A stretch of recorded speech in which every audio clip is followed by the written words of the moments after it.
Je vous ai dit ces choses, afin que vous ayez la paix en moi. Vous aurez des tribulations dans le monde.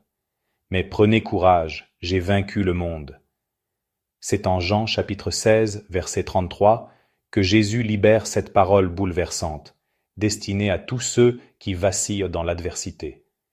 Et aujourd'hui, toi qui écoutes ces mots, sache ceci. Il existe un secret, une révélation céleste que Jésus a donnée, et qui peut faire de toi une personne inébranlable, un cœur ferme, une âme en paix, même quand tout s'effondre autour. Si tu comprends ce secret, plus rien ne pourra te briser. Ce n'est pas une promesse humaine, c'est une clé du royaume, une vérité que peu appliquent, mais qui change tout. Es-tu prêt à marcher dans cette lumière? À découvrir ce que Jésus voulait que tu comprennes pour ne plus jamais chanceler. Avant d'aller plus loin, je t'invite à t'abonner à cette chaîne si ce n'est pas encore fait, et à liker cette vidéo pour aider ce message à toucher d'autres vies. Reste bien jusqu'à la fin, car une prière spéciale t'attend. Écris-moi en commentaire cette phrase que nous allons graver dans nos esprits. Ma force vient du ciel, rien ne pourra m'abattre. Ensemble, entrons maintenant dans les profondeurs de cette révélation que Jésus a confiée à ceux qui veulent marcher avec foi, puissance et résilience. Depuis les origines de l'Évangile, Jésus ne nous a jamais promis une vie sans douleur. Il n'a jamais dit que ceux qui croiraient en lui seraient épargnés par les tempêtes. Au contraire, dans Matthieu chapitre 7, verset 24, il affirme que l'homme sage est celui qui bâtit sa maison sur le roc. La pluie tombe, les torrents viennent, les vents soufflent, mais la maison ne s'écroule pas. Pourquoi? Parce qu'elle est fondée sur la parole. Voilà le fondement de toute résilience spirituelle, une vie construite non sur les émotions, mais sur les paroles éternelles du Christ. Et dans Ésaïe chapitre 40, verset 31, le Seigneur déclare: « Mais ceux qui se confient en l'Éternel renouvellent leur force. Ils prennent le vol comme les aigles. Ils courent et ne se lassent point. Ils marchent et ne se fatiguent point. » Cette promesse n'est pas poétique. Elle est vivante, elle est active, elle est réelle. Pourtant, dans notre génération, cette vérité est souvent mal comprise. On pense que la foi nous protège de la douleur, alors qu'en réalité, elle nous donne la force de traverser la douleur sans être détruit. Jésus ne nous offre pas une vie facile. Il nous offre une vie victorieuse. Une vie où les épreuves deviennent des tremplins. Une vie où chaque souffrance porte un sens. Dans les 2 Corinthiens chapitre 4, verset 8, Paul écrit: « Nous sommes pressés de toutes parts, mais non écrasés. » Voilà ce que Jésus a enseigné à ses disciples. Comment rester debout, même quand le monde entier cherche à nous faire tomber. Et c'est ce que nous allons explorer ensemble, pas à pas. Ce que Jésus a enseigné ne visait pas simplement à consoler nos douleurs, mais à nous rendre capables de traverser la vie sans être brisés. Sa force ne venait pas d'une puissance extérieure, mais d'une vérité profonde qui habitait en lui. Voici les 7 piliers bibliques que tu dois saisir si tu veux marcher dans la résilience divine. La première vérité que tu dois comprendre, c'est que la vraie force commence par l'abandon total à la volonté du Père. Dans l'Évangile selon Matthieu au chapitre 26, verset 39, la Bible dit ceci: « Mon Père, s'il est possible que cette coupe s'éloigne de moi, toutefois, non pas ce que je veux, mais ce que tu veux. » C'est dans ce moment de solitude, au jardin de Gethsémane, que Jésus nous livre le fondement de toute résilience spirituelle. Ce n'est ni la force physique, ni l'intelligence humaine qui t'empêche de fléchir dans l'épreuve. C'est l'abandon. Un abandon total, profond, sincère à la volonté du Père. Nous vivons dans un monde qui glorifie le contrôle. On t'enseigne à tout maîtriser. Ton avenir, tes émotions, ton image. Mais Jésus fait l'inverse. Il lâche prise, il s'abandonne. Il dit: je ne veux pas cette souffrance, mais si elle est dans ton plan, Père, je l'accepte. Et c'est précisément là, dans cet acte de soumission absolue, qu'il devient inébranlable. Le diable ne peut rien contre une âme qui a remis sa volonté à Dieu. Le monde ne peut plus te briser quand ta vie est déjà livrée entre les mains de celui qui tient l'univers. L'abandon n'est pas un signe de faiblesse. C'est la preuve que tu fais confiance à plus grand que toi. C'est une déclaration de foi silencieuse, mais puissante. Et cette foi déclenche les ressources du ciel. Quand tu dis que ta volonté soit faite, tu ne capitules pas. Tu t'alignes. Tu entres dans la paix du ciel. Tu entres dans une stabilité que les tempêtes ne peuvent ébranler. Jésus n'a pas fui la croix. Il l'a portée parce qu'il savait que son Père ne l'abandonnerait pas. Il savait que la souffrance du vendredi n'était pas la fin de l'histoire. Il voyait déjà le dimanche matin. Et toi, es-tu prêt à abandonner ta volonté? Es-tu prêt à dire à Dieu: je ne comprends pas tout, mais je te fais confiance? Car c'est à partir de là que naît une force que personne ne pourra te voler. L'abandon dans le royaume de Dieu est l'arme secrète des invincibles. La deuxième vérité que tu dois comprendre, c'est que la force intérieure se construit dans l'intimité secrète avec Dieu. Dans l'Évangile selon Marc chapitre 1, verset 35, il est écrit: cette image semble simple, mais elle contient une puissance spirituelle redoutable. Le Fils de Dieu, rempli du Saint-Esprit, guérissant les malades et chassant les démons, ressentait néanmoins le besoin vital de se retirer, de quitter la foule, de chercher le visage du Père, de prier dans le secret. Il savait que sa vraie force ne venait pas de ce qu'il accomplissait publiquement, mais de ce qu'il recevait dans le silence. Ce lieu désert, c'était son refuge, son sanctuaire, son champ de bataille spirituelle. Car personne ne devient résilient en restant exposé à tout. Personne ne peut affronter le vacarme du monde sans d'abord s'immerger dans le murmure du ciel. Beaucoup veulent la stabilité sans la solitude, la paix sans la prière, l'autorité sans l'intimité. Mais Jésus, lui, nous enseigne que tout commence dans le secret. Il l'a dit dans Matthieu, chapitre 6, verset 6, « Entre dans ta chambre, ferme ta porte, et prie ton Père qui est là dans le lieu secret. Et ton Père, qui voit dans le secret, te le rendra. » Ce que tu bâtis avec Dieu dans l'invisible soutient ce que tu affronteras dans le visible. C'est dans ce lieu intime que Dieu te façonne. Il te purifie, il t'enseigne, il te console, il te prépare. Il dépose en toi des paroles que personne ne t'a jamais dites. Il cicatrise des blessures que même le temps ne savait pas guérir. C'est dans le secret que le cœur de chair remplace le cœur de pierre. C'est là que naît la résilience véritable. Si tu veux tenir ferme quand tout vacille, apprends à aimer le silence avec Dieu.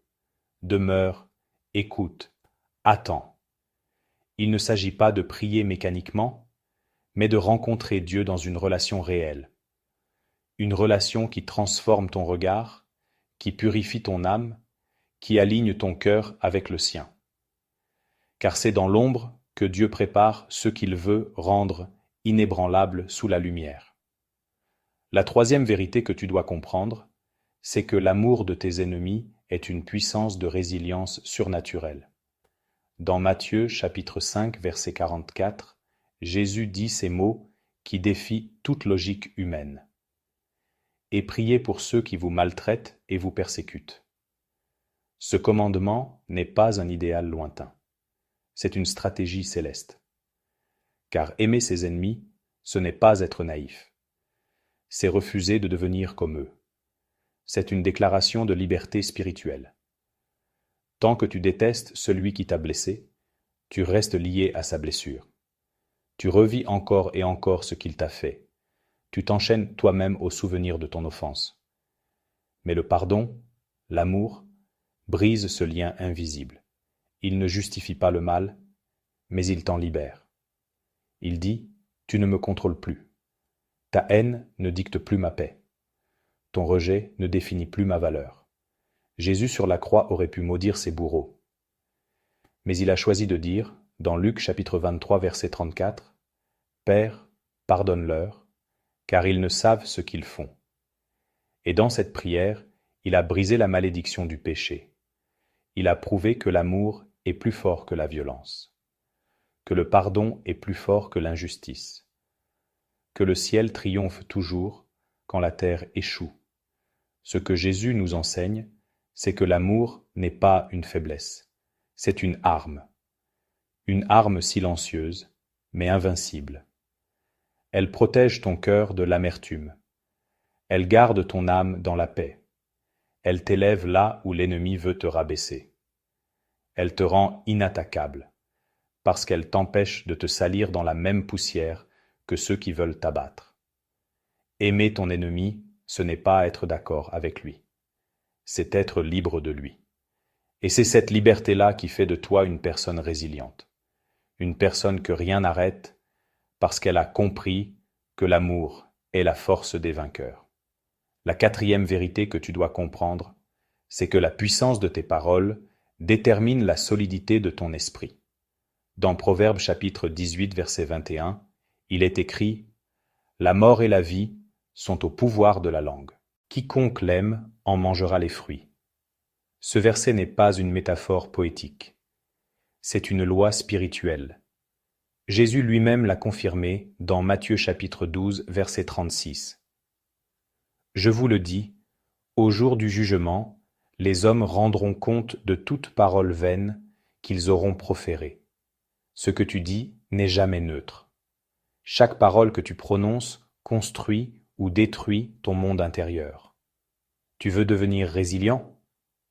Apprends d'abord à parler avec foi, car ce que tu déclares à haute voix finit toujours par façonner ce que tu ressens au fond de toi.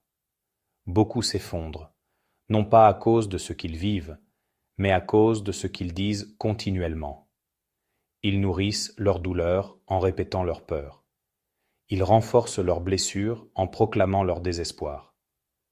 Mais Jésus, lui, parlait à la tempête. « Silence, tais-toi !» Il parlait aux malades. « Lève-toi !» Il parlait aux morts.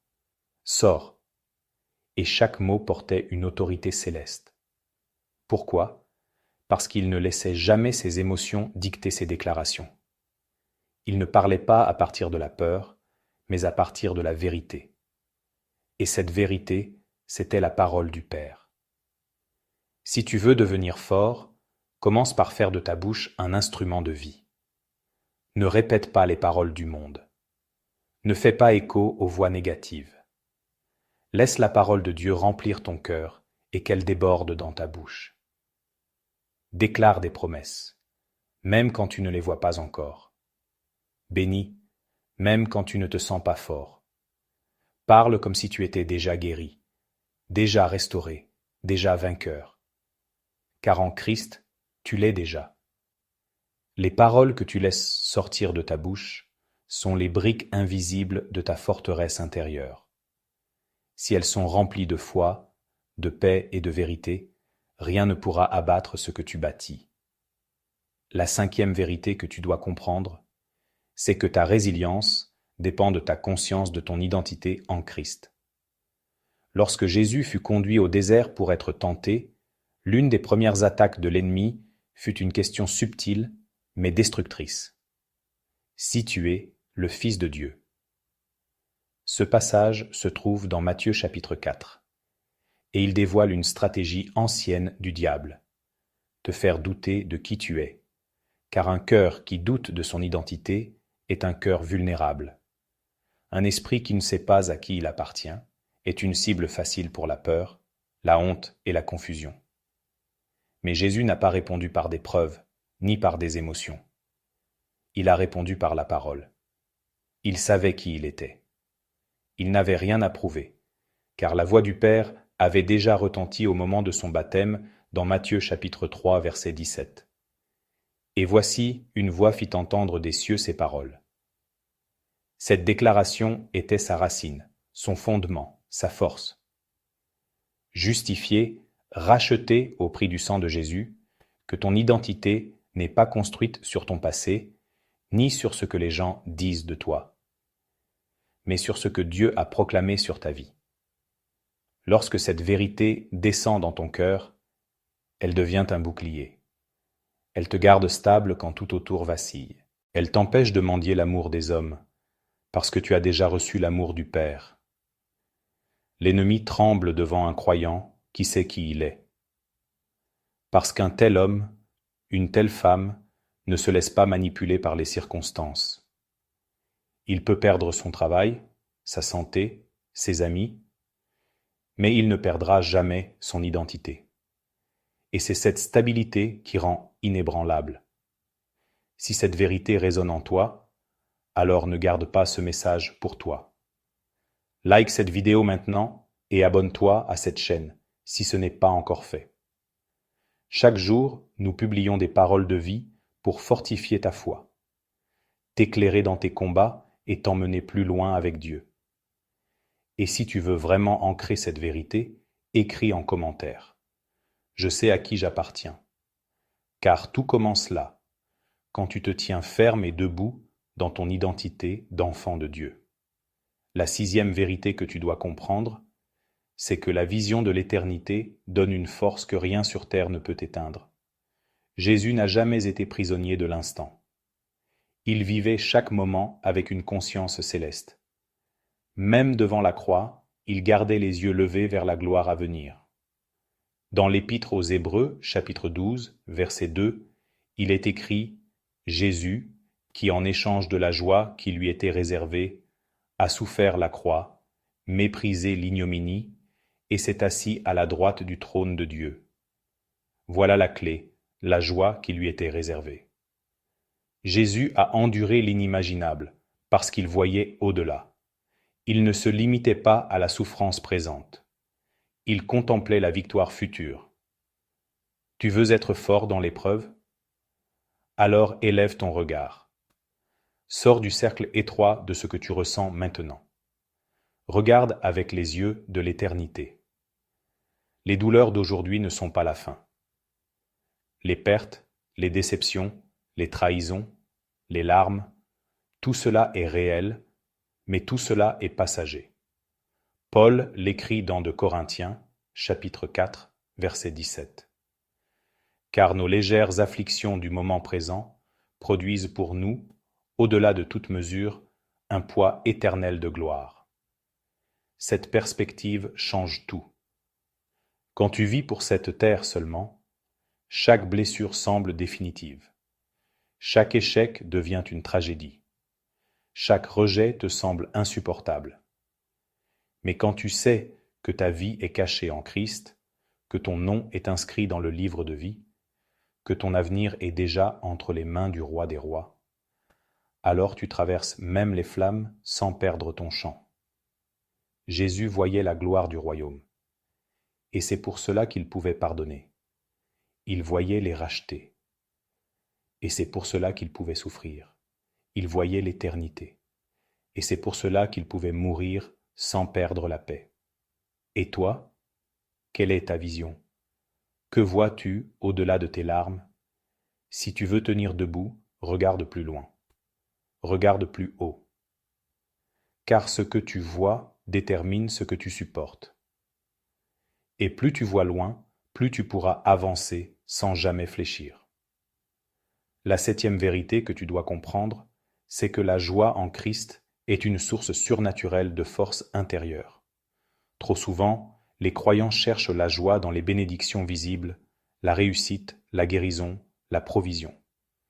Mais Jésus, lui, portait une joie qui ne dépendait d'aucune circonstance. Il dit dans Jean chapitre 15 verset 11, « Je vous ai dit ces choses afin que ma joie soit en vous et que votre joie soit parfaite. » Il ne parle pas ici d'une simple bonne humeur passagère.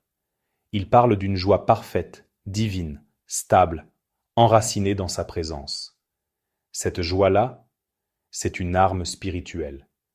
C'est une flamme que les vents de l'adversité ne peuvent pas souffler.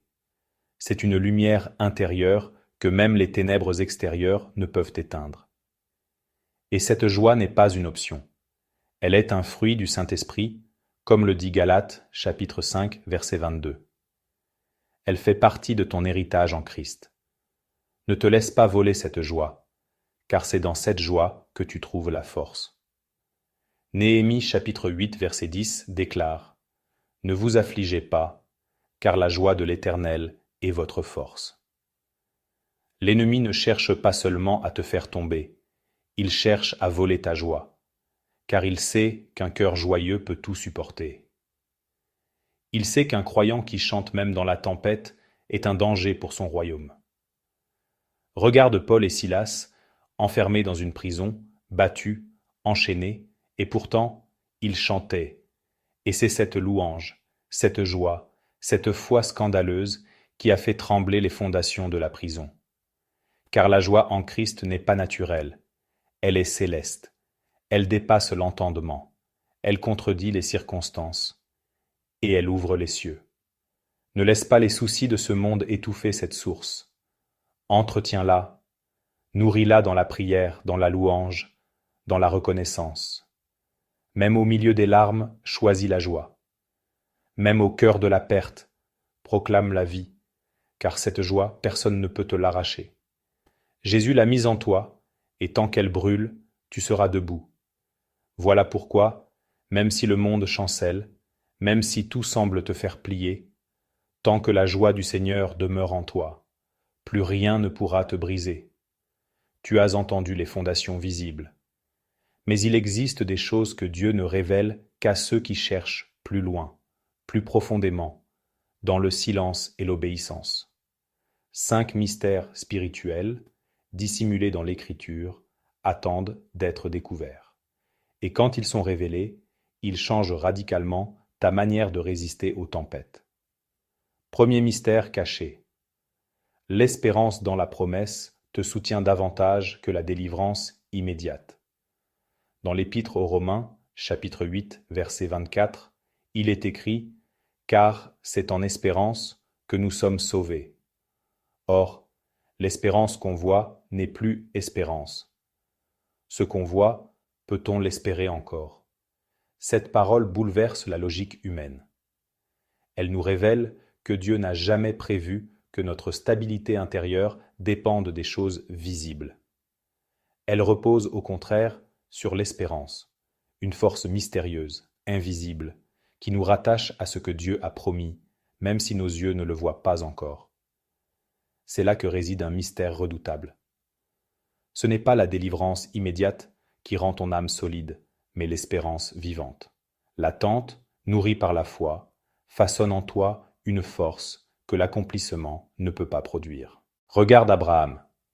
Dans l'Épître aux Romains, chapitre 4, verset 18, il est écrit « Espérant contre toute espérance, il crut, en sorte qu'il devint père d'un grand nombre de nations, selon ce qui lui avait été dit, telle sera ta postérité. » Abraham n'a pas été fort après avoir vu le miracle. Il est devenu fort pendant l'attente. C'est l'espérance qui l'a établi. Dieu agit ainsi, non pas pour te faire souffrir, mais pour te rendre incassable. Quand tu espères dans la promesse, jour après jour, sans signe visible, quelque chose de surnaturel se bâtit en toi. Ton âme apprend la stabilité. Ta foi devient indépendante des circonstances. Ton cœur s'enracine dans la voix de Dieu, pas dans ce que tu ressens. Dans l'Épître aux Hébreux, chapitre 10, verset 36, il est écrit « Car vous avez besoin de persévérance, afin qu'après avoir accompli la volonté de Dieu, vous obteniez ce qui vous est promis. Voilà pourquoi Dieu tarde parfois. Non pas parce qu'il ne t'a pas entendu, mais parce qu'il façonne en toi une stature que la délivrance immédiate ne produirait jamais. Il te prépare à porter la bénédiction sans qu'elle te détruise. Il forme ton caractère pour que tu sois capable de recevoir ce qu'il a préparé. Ce mystère, peu le comprennent. Le monde prie pour l'immédiat. Dieu, lui, construit l'éternel. Il est le maître du temps. et ce qu'il retarde, il le sanctifie.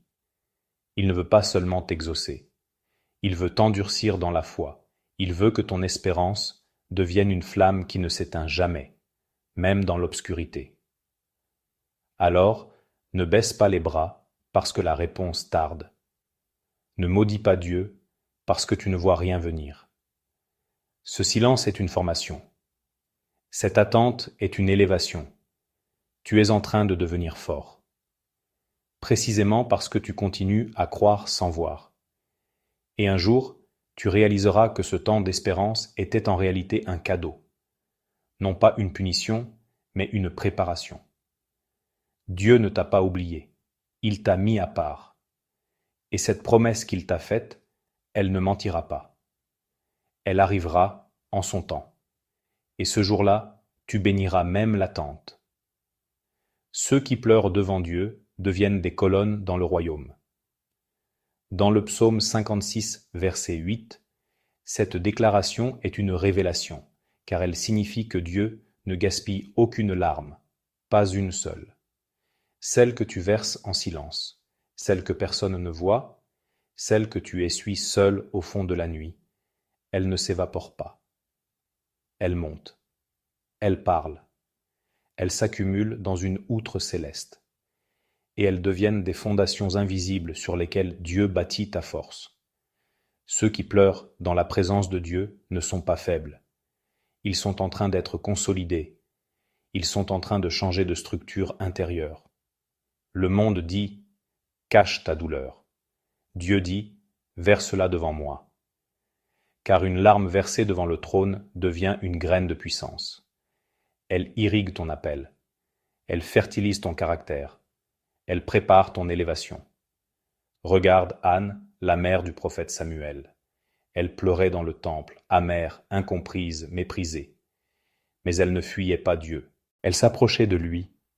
Elle criait à lui. Et c'est précisément là, dans cette supplication silencieuse, que Dieu dépose en elle une semence prophétique. Dans le premier livre de Samuel, chapitre 1, verset 13, il est écrit « Et pourtant, Dieu entendait tout, et Dieu répondra.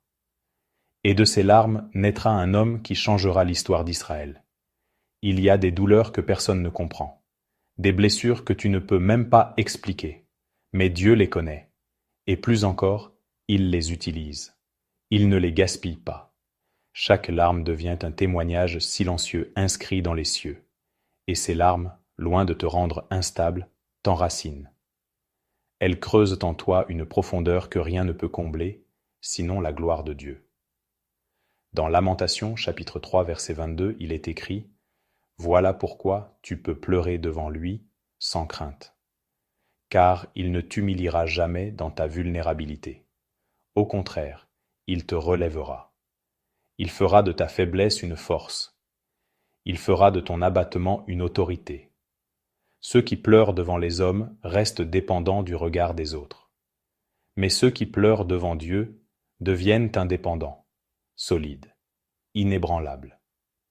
Ils trouvent leur consolation non dans les réponses, mais dans la présence.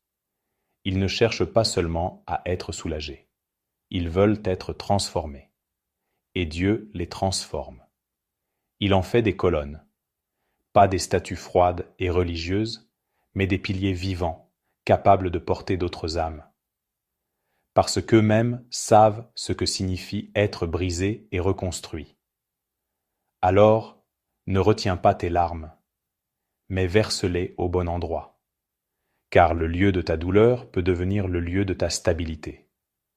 Et celui qui pleure aujourd'hui devant Dieu marchera demain avec une autorité que rien ni personne ne pourra lui enlever. Troisième mystère. Caché, Dieu forme les âmes fortes dans le silence, jamais dans le tumulte. Dans Ésaïe chapitre 30 verset 15, il est écrit « Car ainsi a parlé le Seigneur, l'Éternel, le Saint d'Israël, c'est dans la tranquillité et le repos que sera votre salut. C'est dans le calme et la confiance que sera votre force, mais vous ne l'avez pas voulu. » Ce verset est une clé ignorée de beaucoup. Il dit clairement où se trouve la force. pas dans l'agitation, ni dans le bruit, ni dans les grandes démonstrations extérieures, mais dans le calme, dans le repos, dans le silence. Le monde valorise ceux qui parlent fort, ceux qui agissent vite, ceux qui s'exposent sans cesse. Mais Dieu, lui, façonne ses serviteurs dans le secret, dans le retrait, dans le silence sacré. Ce silence n'est pas un vide. Il est une matrice, une chambre d'accouchement spirituel. C'est là que se forge une autorité invisible. C'est là que Dieu forme les hommes et les femmes qui tiendront debout quand tout s'écroulera. Moïse a passé 40 années dans le désert, loin des regards, à s'occuper de brebis. C'est là que Dieu l'a formé. Ce n'est pas en Égypte, parmi les puissants, qu'il a appris à entendre la voix de Dieu. C'est dans le silence des collines, sous le ciel nu.